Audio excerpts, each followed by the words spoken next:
Ah, you know it, you love it. It's Citadel Gray Line back on, and I counted up the other day. We are right at, give or take, I didn't do every single episode, but we're right at 365 total episodes that we've done this show since way back in 2008, back when I was just a little pup. It's the Citadel Gray Line Show where we do talk about all things dogs. John Rawl is my name. Great to have you back on here as we discuss the dogs' effort last week at Gardner-Webb. And Parents Weekend is upon us, one of the biggest weekends all year on the Citadel campus. The seniors getting their rings and more. We'll discuss all that right here on this program, powered in part by IPS Packaging. IPS Packaging and Automation is a name you can trust. And since I think it's been the mid-'70s when they got started with this upstate South Carolina-based company. We're going to tell you more about it as we go forward on the show. Andrew Miller of the Charleston Post and Courier is our Bulldog Insider. Andrew, hello, welcome to you, and a rough trip for the Citadel football team last weekend. Yeah, obviously not the result that everybody was looking for in the Citadel Blue out there that made the trip up to Boiling Springs, North Carolina. But, the Gardner-Webb team that I saw on Saturday reminded me a lot of the Campbell team that I saw 3 years ago, Brent Thompson's last year at the Citadel. Campbell was a big, strong, athletic, fast team, and that's the way this Gardner-Webb team was. I thought defensively, again, they gave up really one big chunk play, another running play. Other than that, they had 8 total tackles for loss, including 5 sacks. I thought the defense, again, was really good, gave them a chance to win the game.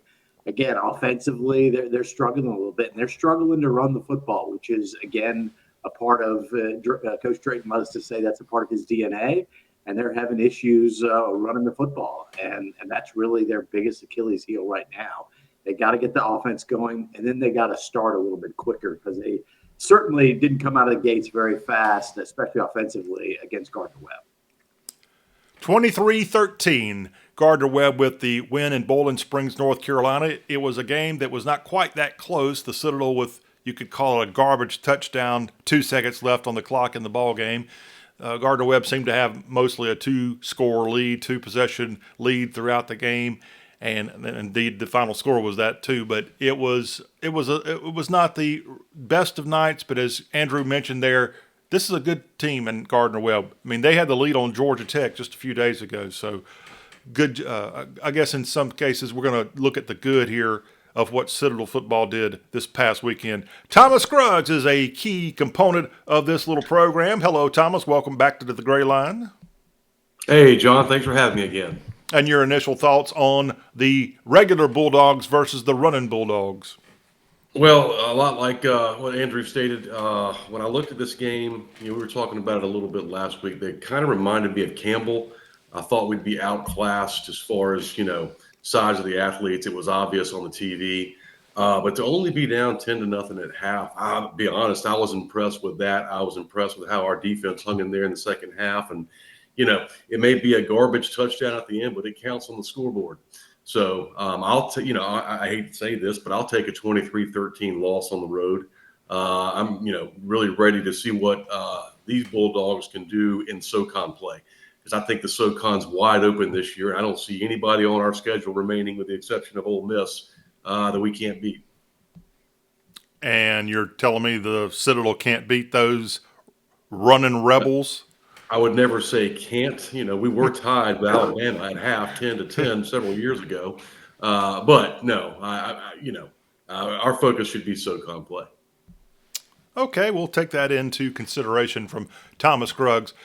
Well, back in 2008, we didn't have him on the first show. We probably should have, but it was like the 4th or 5th show, I think it was. You can find all of our roughly 365 episodes online. Just search for citadel.libsyn.com. Ellis Johnson appeared back in 2008. We had him on a few years back. And today, we've got Coach Johnson, class of 1974, on with us again. However, a little bit different setup this time.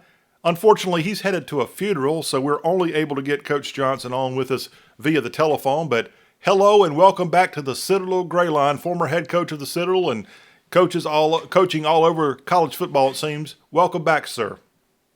Thank you very much. Appreciate the invite. Enjoyed being on every time I've been on with you, Andrew, and catching up on the dogs. My youngest son walked on at Clemson, and so I don't get to the Citadel games as much as I did 3 or 4 years ago, and feel like I've lost a little knowledge, a little contact down there. But about 6 or 7 of those guys on the staff worked for me at the Citadel previously. Of course, Maurice was one of them, and that's why they're with him, not because of me. Yes. But yeah, I still keep up with them very closely, kind of check in with them. One quick comment on the Gardner-Webb game. One of my closest friends in coaching was Charlie Harbison. We coached together at Clemson and Alabama and Mississippi State and several places. He's a Gardner-Webb alum and a former player. And he went over and tailgated a little bit with some of my buddies, Steve Nuttall, of course. But I called him after the game, to kind of get his opinion on it, because I knew he'd just give me an unbiased, good football coach, knows football, and he's a Gardner-Webb fan, but he would give me a good, honest evaluation overall of it. When I talk to my buddies, we are all in bad moods and critical and got all the answers. So I knew Charlie would be a good one to ask. And the only thing he pointed out, he said, I thought they executed real well. He said, I didn't think we were that much faster than they were. They have a good system, got a good scheme. You can tell they're well coached. They don't do stupid things. But he said it really surprised me how much bigger we were than the Citadel. And that was basically, the biggest thing that jumped out at him. And you got his observation, and hopefully you got a post-game recap from Steve Nuttall as well. Now, that's where you could really get some inside information.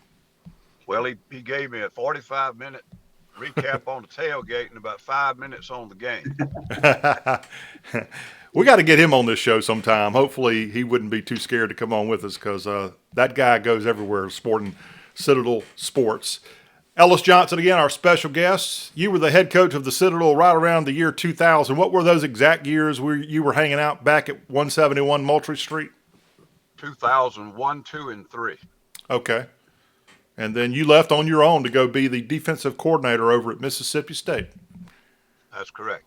Yes, sir. And then he's got his passport is stamped all over the place of college football, and we'll talk about some of that and more. Coach, I know it sounds like you had a busy Saturday with your son there at Clemson, and so you weren't able to necessarily follow every move that the Citadel made. But right now the Citadel is 1-2 on the season. They played 2 good teams that they've got losses to, both Gardner-Webb and North Dakota State. What is your thoughts, your advice to your former staffer there, Maurice Drayton, on how to turn a 1-2 season into a good season? In fact, Dabo Swinney brought this up at his presser this week. Yeah, they're doing a good job. They've had some kind of musical chairs at quarterback. I think one of the biggest things that can really help them, and I get my information mainly from guys I know that are following them real closely, but it seems to be now that everybody thinks the freshman, Tompkins. Yes, sir. They feel like he's starting to come around a little bit, and he is the better quarterback of the group. And trying to play 2 quarterbacks, had a bad situation with one of them having an accident and cutting his hand right before the season started. So they've had some things keep them from getting any continuity at that position. I think that's critical, and I hope the young freshman will keep getting better. And I think if he does, that'll be a big key to exactly what Andrew was saying earlier. Got to get off to better starts. Got to start taking some possessions, and some of those possessions have got to start turning into points. And I really think that quarterback position will be a big key. They've got a lot of home games left. Yes. Mercer, Valdosta State, Western, VMI, Wofford, and like also y'all have already said, none of those schools are right now very dominant. You know, they're all having their issues here and there, and they're beatable. So just needs some continued improvement. And I think there's some good Saturdays ahead for the Dogs. The Citadel, again, 1-2 on the season. If you'd like to ask Coach Johnson a question, maybe you've got a question for Andrew Miller, and lo and behold, surely you don't have a question for yours truly or Thomas. But if you do, hey, you can text us right now, 843-779-8496, 843-779-8496. If you're watching us on Facebook Live, and you're actually watching live on Facebook Live, you can chime in with a comment. We're monitoring there. Our big staff is keeping an eye on the Citadel Greyline Facebook page, and thanks for all of you who catch us via that route each and every week. You know, we also have a YouTube page that I noticed the other day we had over 1,000 views, I think it was, just on the YouTube page in that given week. So, hey, the fastest growing sports show in America right here, maybe. And it's all because of you. Thank you so much for being part of that. Of course, you can ask questions, but again, Andrew and Thomas, feel free to chime in, ask Coach Johnson. The floor is yours. Yeah, I'm going to kind of echo what Coach Johnson said about the quarterback position. Kobe Tompkins, I think he is starting to solidify himself as the front runner, as the starter. I think we'll probably just kind of looking at it from the outside in a little bit. I think we're going to start seeing a little bit less of Quentin Hayes. Not that he hasn't played, well when he's been in there. He's had some moments, especially against Sanford, and I thought against North Dakota State, I thought he had a couple of a nice series there as well. But Kobe's the guy. He's the most dynamic player or the most dynamic guy at that position that they have. And what I think has been not frustrating for Coach Drayton, but and disappointing is probably too strong a word, is that he hasn't been able to produce those big chunk dynamic plays that they think he is capable of and that I've seen him make in practice here over the last couple of 3 weeks. They want to see that threat, and he addressed that a little bit on Monday. He's like, he's going to be a good player in the Southern Conference. He's going to give people fits. And let's be honest, this is only game 3. I mean, he's only started 2 games in his career so far. He's only played in, 7 college football games dating back to last year. And then the 4 games he got in last year, he's in there for maybe a series, maybe a few plays, handful of plays here and there. And that was really it. So really his career is just starting now. I hope that the Citadel fan base will be a little bit patient with him because he is a guy who can make plays for them. But it just, again, and I think I brought this up on a radio show that I was on earlier in the week. It just shows you how important that position is. And it shows you how big of a factor that Jonathan Bennett was last year for the Bulldogs because he was able to make those plays, able to make those throws and those runs on third downs that kept drives alive. And I think we're going to see that more and more from Kobe. It's just going to take him a little bit of time. The game's going to slow down for him, though, I think. Thomas? So I do have a question for Coach Johnson. Coach, we've talked about this a lot, with NIL, with transfer portal. How can a football program like the Citadel, in your opinion, remain competitive at the SoCon level? Well, I think Maurice is trying to do it at this point. The only way you can do it. They're recruiting high school players. They're cherry picking a few transfers to come in and trying to out-develop other teams who are bringing in 25 and 40 new players every year through the portal. And hopefully, try to build it with some consistency and culture and so forth.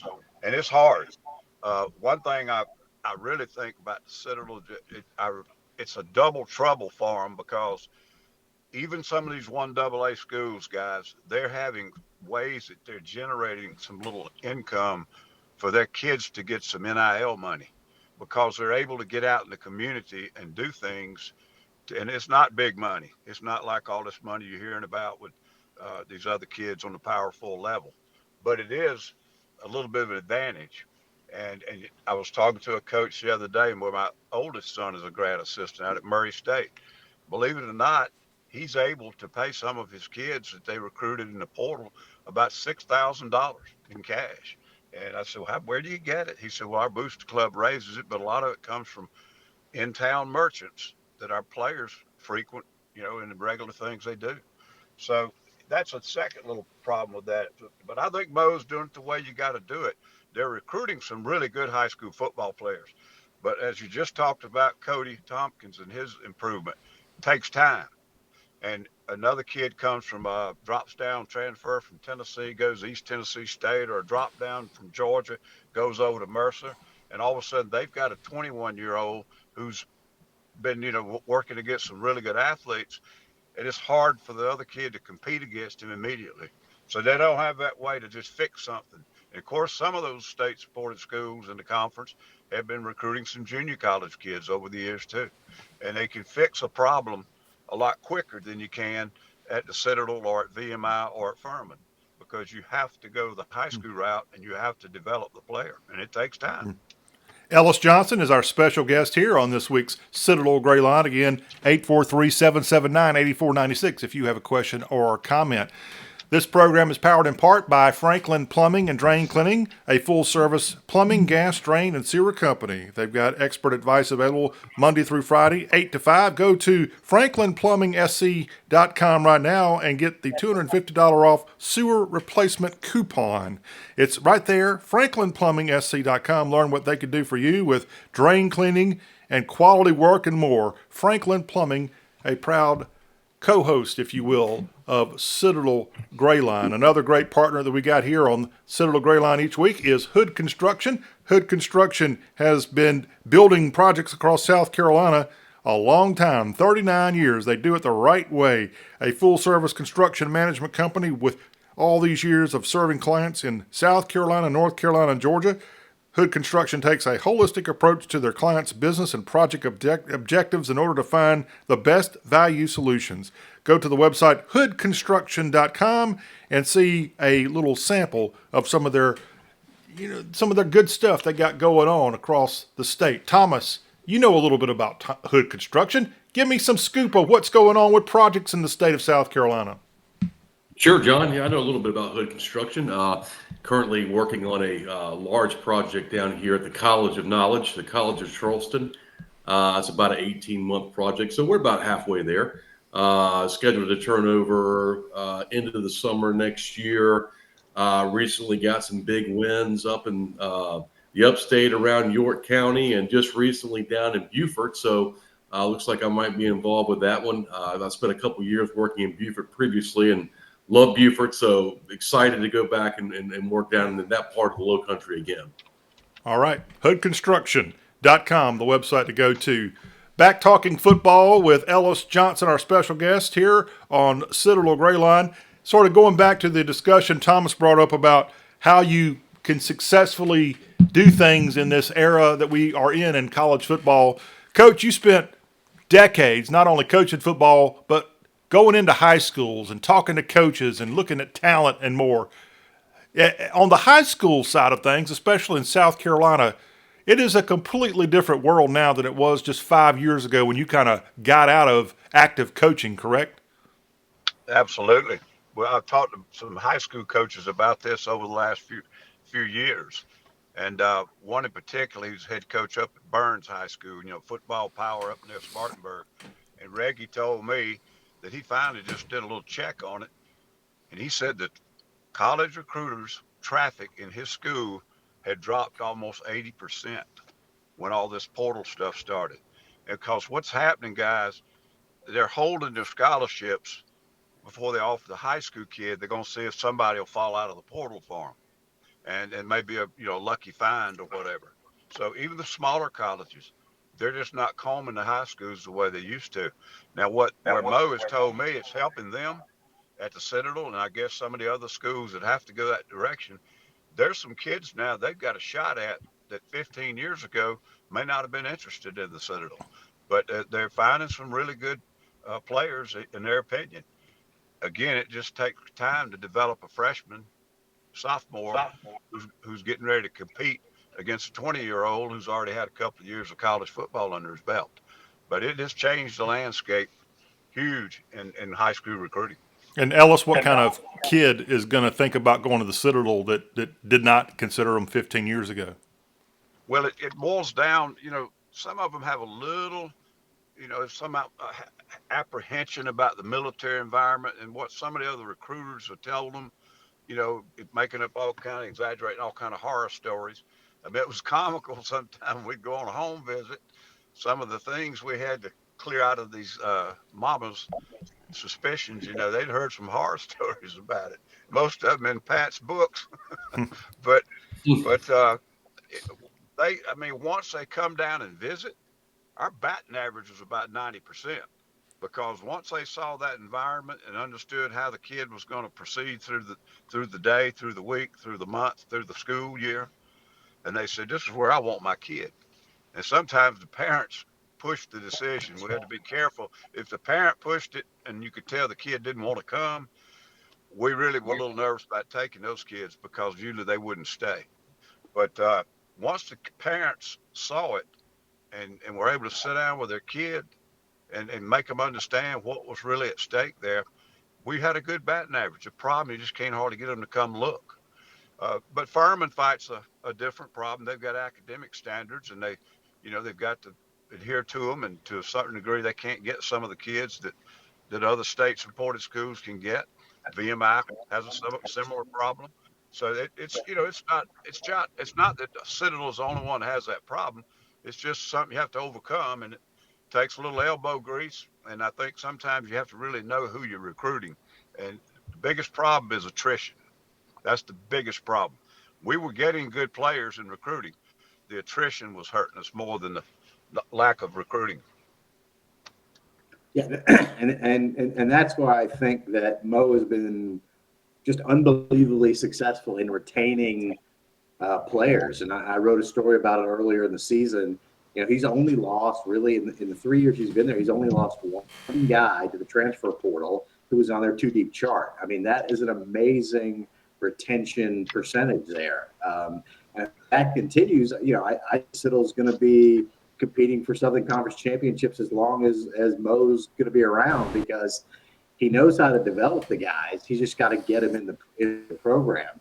And one of the things that he says he has done when he's recruited guys is he is telling them the horror stories. He's like, he comes up with the worst possible scenarios to tell the recruits and their parents about what's going to happen to their child.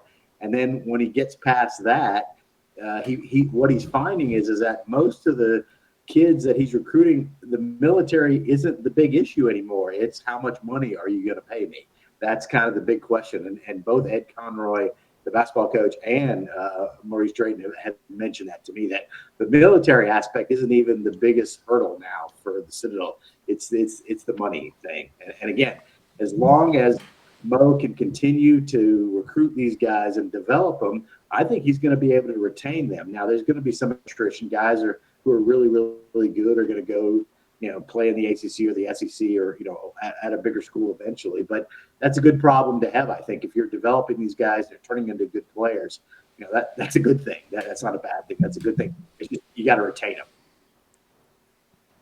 Coach? Guys, I saw I was on the VMI athletic website the other day. They have a particular portion of their website that you can click on. It's a VMI NIL store.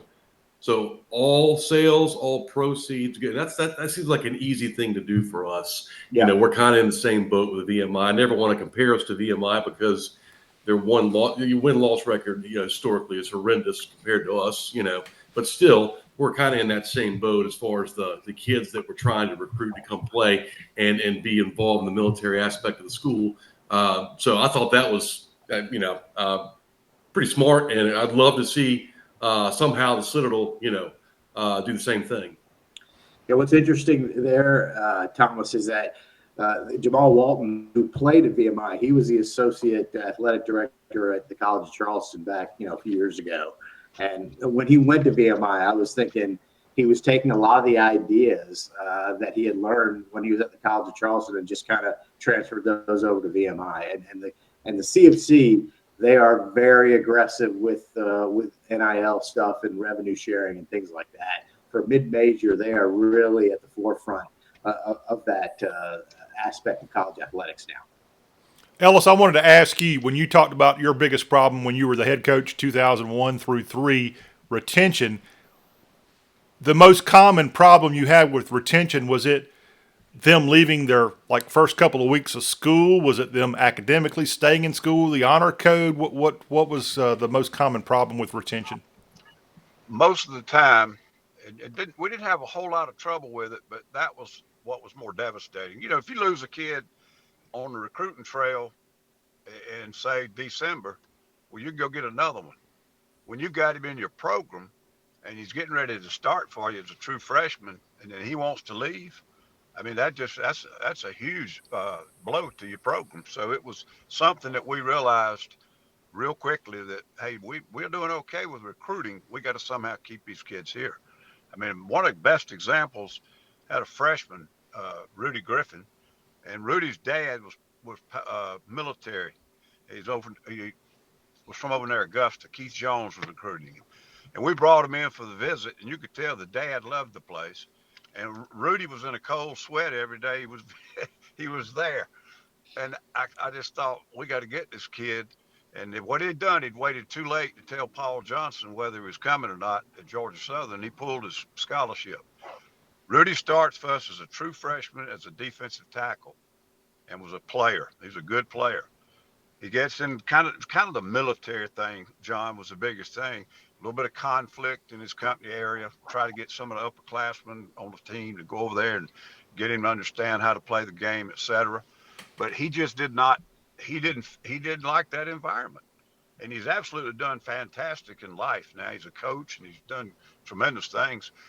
But he ends up at Alabama, and I didn't know it. And I go to Mississippi State from the Citadel. We're getting ready to play Alabama. And I had a reporter from the Augusta area call me and ask me if what I thought about Rudy ending up at Alabama. And I said, you mean Alabama State or Alabama A&M? Where is he? And he said, Coach, he's at the University of Alabama, and he's going to start at nose tackle against y'all this Saturday. And I mean, he did. And he intercepted a screen pass and scored a touchdown.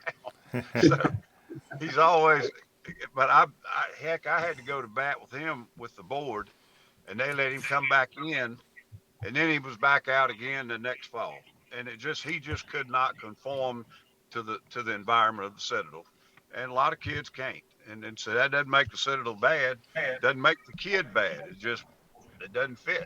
But it wasn't any one thing. It was just the overall environment. Some kids can't handle it. You know, Thomas, the Citadel is not meant for everybody. I don't know if you know that or not. Next question, next comment, John. All right. Well, I'll actually comment about seniorprivate.com. That's the home of the Senior Private Shop. And as promised, we've got a knob knowledge question that is Ellis Johnson related. How does that sound, Coach? If it's related to knobs, I wasn't a very good one. So well, no, but you should have been. You should have been the most exceptional knob ever because you actually transferred to the Citadel from the United States Military Academy, right? Yeah, but it was it's a little more complicated than that. I signed my scholarship with the Citadel and went and played that fall, and my oldest brother taught me into transferring to West Point. So I left after my first year of the knob. Remember, we used to take exams after Christmas back then. And I left after exams and went to West Point the next fall and did not like it. And I came back to the Citadel. So my knob semester wasn't terrible, but my West Point training had not kicked in yet. That was the next one. Okay. Did not know that. We'll have to pick that up in the Ellis Johnson bio coming to a bookshelf near you soon, right? So speaking of the Ellis Johnson bio, today's knob knowledge question from Senior Private Shop. If you can tell us, and we gave this answer away a few episodes back, so it shouldn't be too hard to get. If you can tell us the hometown of one Ellis Johnson, we've got a Senior Private Shop sticker package coming your way. All you got to do is text that answer to 843-779-8496, 843-779-8496, the hometown where he is from, and you will get that sticker set. And please tell me, Coach, as far as I know, you've only got one so-called hometown, right? The only one I know of. All right, good. I didn't think you were a military brat that bounced around all over the place. So yeah, we want a winner, and all you got to do is text 843-779-8496, and you'll get that awesome sticker set courtesy of SeniorPrivateShop.com. And one of the things I was maybe going to ask Ellis, during your playing days at the Citadel, I couldn't figure out which number you were. So if you don't mind, tell us that juicy info. Well, that's a great one because I remember when I was introduced as head football coach, Les Robinson, the AD that hired me, he had gotten a jersey made up with my number on it. And so he introduces me. I go up to the podium and he says, "By the way, we found your jersey back there." And I looked and I told him, I said, somebody's either a real good Citadel fan if they remembered what my number was, or they absolutely must have gone back and looked it up. So, but it was 40. Okay. And you were a what position? Outside linebacker. We called them defensive ends back then. We played that old wide tackle 6 with Coach Ross. Uh-huh. But basically it was an outside linebacker. All right. And, again, I didn't have the early 1970s Citadel history of football in front of me. Give me a quick recap of what football was like playing there at Johnson Hagood in the early 70s. Well, I tell you, we had a fun freshman year. We lost our first game to Gordon Military, which we thought we were going over and play a bunch of little prep schoolers. About half the team had signed with SEC teams and couldn't get in school, and they were prepping them to get in. They kicked our butt. But we came home and ripped off 4 in a row, including beating South Carolina right there in Johnson Hagood. So a really fun freshman year. Now, your freshman year, was that like regular football, or was that the days where freshmen couldn't play varsity? So we could not play varsity. Okay. That class and one more class could not play varsity. It was 2 classes behind me where that rule stopped. Then, of course, I went to West Point, and fortunately they appealed, and they let me play freshman football over again. So I didn't have to redshirt, thank goodness. Then when I came back, I had to redshirt. So I'm almost 22 years old, and I hadn't played in a college football game yet. And that redshirt year was really, really long one. But that was under Coach Ross. And after that season, Coach Parker, after that season, Coach Parker left and went to Clemson. And Bobby Ross came in and brought in coaching staff of Frank Beamer, Charlie Rizzo, Ralph Friedgen, Jimmy Laycock, Cal McCombs, Rusty Hamilton. Five of those guys ended up being head football coaches and won conference championships and Super Bowl, went to Super Bowls and everything else. And everybody, of course, knows how big Coach Ross's career was.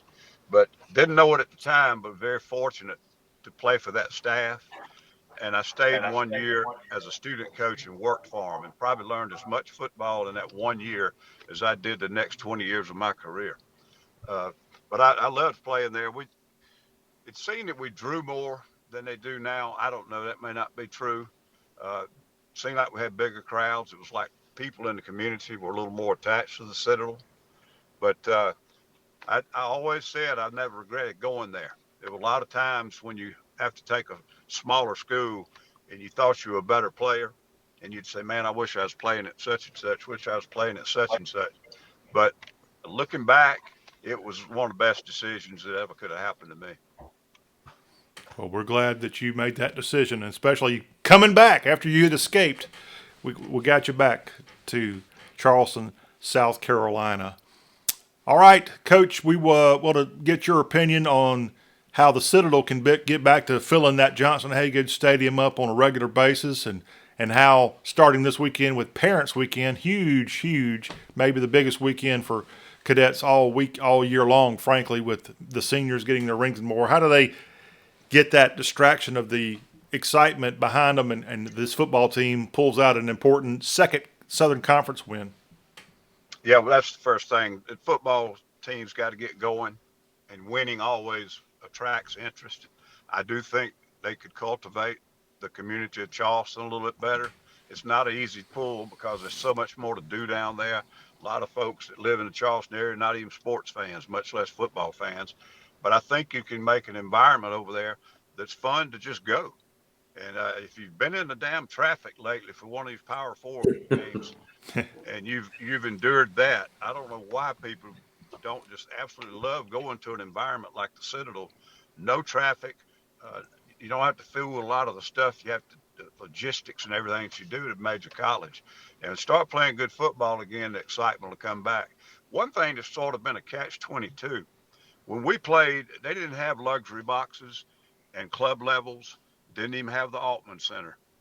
A lot of times that takes people out of the stands, and it puts them in, boxes, and it puts them up on the club level. They got food and drink and TVs in there and all that, and you love doing that, but it kind of takes them out of the stands. And there may be just as many people at the games right now as there ever was, but you don't feel it. I also hope they can hurry up and get that visitor side done. In most games they play, that's not really a big deal, but I do think it's an appearance issue, and I think it could be a recruiting issue. And I think they really need to try to get a postseason game down there like they used to. And whether it's an all-star game or a bowl game or something like that, I think that could bring great exposure to Charleston and the Citadel. Andrew, what are your thoughts? Yeah, I kind of echo what Coach Johnson was saying. You start winning football games, and people are going to start showing up again. Yeah, well, one of the interesting things that's going on in college football, even at the Power Four level, is that a lot of ADs are reducing the size of their stadiums to give fans these more luxury amenities. And I think, Coach Johnson's right. That kind of takes you out of the games, out of being in the stands, and kind of, being that vocal voice or that vocal enthusiasm that kind of can give a team momentum. So I think that's an interesting take that Coach Johnson had. But it's like every AD now is trying to maximize as many dollars out of each individual seat, and the way to do that is kind of give fans more of an experience than really the product that's on the field. I mean, it really is an entertainment industry, and I think the interesting thing for me is that I think minor league baseball really kind of embrace that, and now you're seeing everybody else embrace that too. It's not just about the product on the field; it's about the environment and going to the game and kind of that experience. So, yeah, I agree with Ellis on that. And as far as the Citadel, again, I think they're going to be fine this year. I'm not sure what the record is going to be at the end of the year, but this is a team that I was talking to Coach Drayton about this and another alumni about this after the game on Saturday. It's amazing to see where the Citadel was that first year that Mo was here, and now where they are already. And he's not even through his third season. He's only, the first quarter of his third season, and you just see the improvement on the field. So I think it's only going to go up from here. Very well stated. Hey, we've got some exciting news to pass along here on Citadel Gray Line this week, and that is we actually have a winner of this week's Knob Knowledge question. We had a lucky person send us the correct answer, so we want to congratulate James Steed for correctly telling us the hometown of Ellis Johnson. Coach Johnson, let's go back in time when you were a little bitty baby and you were being raised. What town were you being raised in, sir? Well, I was actually 5 miles outside of town, but it was Winsboro, South Carolina. Winsboro, South Carolina. All right. Yep. Give us a Chamber of Commerce pitch real quick on the Ellis Johnson Museum found there in Winsboro and other things that people can do when they go to Winsboro and Fairfield County. Give us a good hometown pitch. Take your own water. Make sure you've got a sandwich or two. You don't have to eat anywhere. If you're licensed, you might want to carry, and you'll have a good trip. But on a serious side, there is a lot of history in Winsboro. It's a really old town. It's one of the first upstate towns in South Carolina. There's another entertaining thing. There's a train museum out near where I live. And then they have a really nice museum in town. A dear friend, a couple years older than me, she's the curator, but I have never seen that. But I know you don't believe this, but there's no statue of me at the high school, so don't go looking for that. But it was a fun place to grow up, like a lot of places were in the 50s, 60s back then. But it really is. It's kind of a town in decline. I mean, we've lost more fast food places and more grocery stores, and places just can't stay open there. Yes, sir. So if we were going to the Ellis Johnson tour, what community there in Winsboro are you actually technically from? Rockton, Rockton. All right. Write that one Rockton is down, Thomas. halfway halfway between Winsboro and Ridgeway. Ah, gotcha. All right. Well, And we need to. Ridgeway is home to the smallest police station that anybody knows of in the world. There you go. I'm glad I asked these questions. See, Andrew's kind of the newcomer to South Carolina. He wasn't, unfortunately, born in the Palmetto State like the other three knuckleheads here on this show. Put that on your travel planner, Andrew. I've been to Winsboro, Allendale, Fairfax. I mean, I've been to Fairfield Central. That's the school I was. I've been to 2 or 3 playoff games back there in the mid to late 80s. So yeah, no, I'm very familiar with Winsboro. Now, I'll tell you real quick when John, when I was at Citadel, basketball coach was Pat Dennis, and Pat didn't know anything about the state of South Carolina. But if you ride the interstates, you'll see about 25 different Winsboro exits. If you count 77, I-20, and I-26. So Pat comes walking in my office one day, and he says, "God, that place you grew up in it's a dump." And I said, "Well, I've told you it's a pretty small town." He said, "I thought Winsboro was a big place." He said, "Everywhere I go on the interstate, there's about 10 exits to go to Winsboro." He said, "So I end up there the other day, and good Lord, what the hell did you do growing up?" But it's actually true. If you look at all the exits that come off the interstates with Winsboro on it, you'd think it's a big town, but it's stuck right out in the middle of nowhere between all of them, and it ain't much to do there. That's why we played football and went to the pool in the summer and played baseball. That's about all you could do. Well, you did a good job with that, Coach Johnson. All right, Citadel and Mercer is the opponent this weekend. Andrew, your thoughts on how the Citadel can get that big second win? Well, again, I think this is a very winnable game for the Citadel. Mercer has not been, even though they started the year as the highest ranked team in all the polls, I think they're still ranked in the coaches poll 25th. I know in the stats top 25 poll, the one that, that I vote on, they're 27th, but they really haven't done much to warrant that, except for what they did last year, which they won the Southern Conference. They went to the FCS playoffs. They won a game to beat Rhode Island. They ended up losing to North Dakota State last year. But this year they've lost to Presbyterian and then barely beaten Wofford. And Wofford is not a great team, and Presbyterian is a school that doesn't have any, they have a non-scholarship program there. So, my feeling is that this is a very winnable game. They've got 2 quarterbacks, neither of which has been able to kind of establish themselves. They still got a really good defense.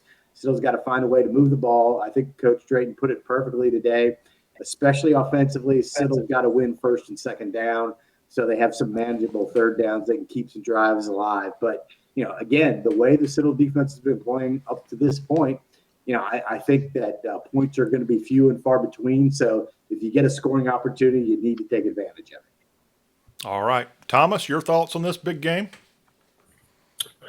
Just that Mercer is going to be 0-2 in the SoCon when they leave Johnson Hagood Stadium on Saturday afternoon. I've looked at the schedule. Their results so far not very impressive. I'm not sure how they're ranked 25th or 27th right now. I don't know. I think they're still looking for an identity on offense as well, and they're not going to find it against the Citadel's defense this Saturday. Glad you feel that way, Thomas Scruggs. And let's go to a guy who knows a little bit about football, Ellis Johnson, and what the Citadel can do to get that second win on the SoCon and second win overall. Well, I can't add anything to analysis on Mercer that Andrew didn't know. So, I do think they're beatable, and I think the Citadel's playing better. And last week was a little frustrating that they kind of shot themselves in the foot on offense. Clean that up. Hope the little freshman keeps getting better. And I definitely think they got a shot to win this game. And then down through the schedule, guys. I mean, Western Carolina, VMI, Wofford's had their problems. They've lost some games where they've hurt themselves. There are a bunch of winnable games left on that schedule, especially their home slate. And so I think I'm going to go ahead and predict that they're maybe going to get them a win this Saturday. I like it. So we got a lot of confidence coming from this show this week here on the Parents Weekend matchup with the Mercer Bears. Coach Johnson, I can't thank you enough for coming on. However, I'm going to give this one a mulligan because we love having you on, but this one was kind of a half-hearted effort because we didn't get to see you. We got to see you, Coach. So will you promise to come back on here sooner than later and let us see that pretty hair of yours? I would love to. I'm not crazy about you looking at my hair, but I'd love to get back on. Well, you do have a nice, head of hair, to be honest with you. I'm kind of envious. What did you do to get that color? That's what kind of product do you use? I've been trying to change this color for many, many years. I don't mind gray hair, but mine's white. Oh, okay. Well, it looks good. It looks good. It's a little bit too shiny for me. I'm glad I've still got some. Yes, sir. You do. You do. Andrew, Thomas, thank you both. And we'll catch all of you next week. Catch you next week. Yes, right. sir. Thanks, John. See you next week. Thanks, John. Thank you. And yes, sir. And let me remind everybody that Citadel Gray Line is powered in part by IPS Packaging and Automation. IPS Packaging and Automation with their upstate office. They do a great job on the field and off. They're a true champion and a family-owned and operated powerhouse that's been a big force in the packaging industry since 1976. With over 4 decades in the game, IPS Packaging and Automation stands tall as a leader in packaging products, automation equipment, and top-notch service. IPS Packaging and Automation with the website ipack.com. They do a great job in the packaging processes of countless businesses and manufacturing facilities across the entire USA. And did you know that IPS Packaging and Automation has been a sponsor of Citadel Athletics for a long, long time, more than 10 years? Go and find out what they can do for you and your business. Go to ipack.com or call them at 800-277-7007. IPS Packaging and Automation is a proud supporter of Citadel Athletics, and we sure appreciate IPS for being back on here this week. We will be back with you next week, looking back at the Parents Weekend matchup. We hope to have another special guest. Thank you again to Coach Ellis Johnson for being on with us this week. And we will see y'all next week on another exciting edition of Citadel Gray Line. You may fall out now.